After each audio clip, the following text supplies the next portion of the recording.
नवरंगपुर लोक महोत्सव मंडई 2025 आरंभ शोभायात्रा और लोकनृत्य रे दुलुकिला मंच।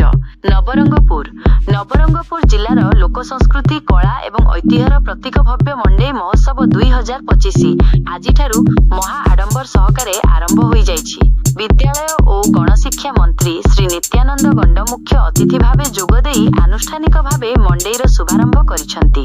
मंडई महोत्सवर कार्यक्रम डिसेम्बर 12 तारिख रु आसंता 14 तारिख पर्यंत 3 दिन धरी सांस्कृतिक कार्यक्रम अनुष्ठित हेबो। डिसेम्बर 16 तारिख पर्यंत 5 दिन पई ओरमास पक्षरु आरंभ होइथिबा पल्लीश्री मेला चलिबो। भव्य शोभायात्रा और पूजार्चना महोत्सव आरंभ रे नवरंगपुरर अधिष्ठात्री देवी मां भंडार घरणीक पीठरे पूजार्चना करा जाई आज्ञामाळ अणा जाइथिला।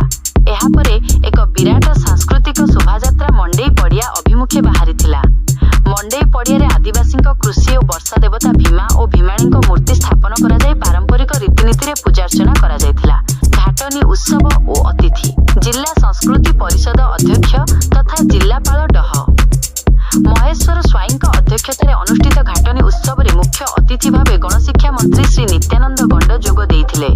सम्मानित अतिथि भावे राज्यसभा सदस्य मजिबुल खान, नवरंगपुर विधायक गौरीशंकर माझी, झरीगां विधायक नरसिंह भतरा, डाबुगां विधायक मनोहर रंधारी एवं जिला परिषद अध्यक्ष मोतीराम नायक प्रमुख उपस्थित थिले।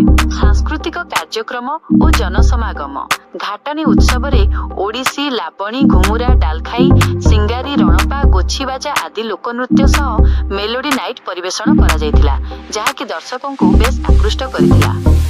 मंडई रे लागिथिबा मीना बजार एवं 400टी स्टॉल विशिष्ट पल्लीश्री मेला रे लोक माने बुलाबुली करबा सह किणाकिणी करुथिबा देखा जाइथिला। नवरंगपुर जिलार लुकायित प्रतिभा को परिचय देवा सह अन्य अंचलर कला और संस्कृति सह भावर आदान प्रदान करबा दिगरे एही मंडई महोत्सव एक गुरुत्वपूर्ण माध्यम पालटिछि।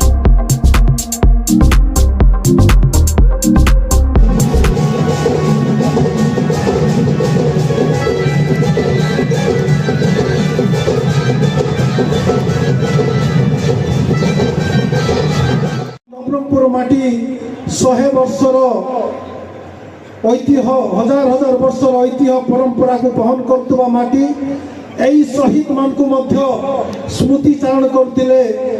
आमर स्वाधीनतार 75 वर्ष पूर्ति अवसर यशस्वी प्रधानमंत्री लाल किल्लारू मोर माटी मोर गर्व विशेष किछि कहू नहीं।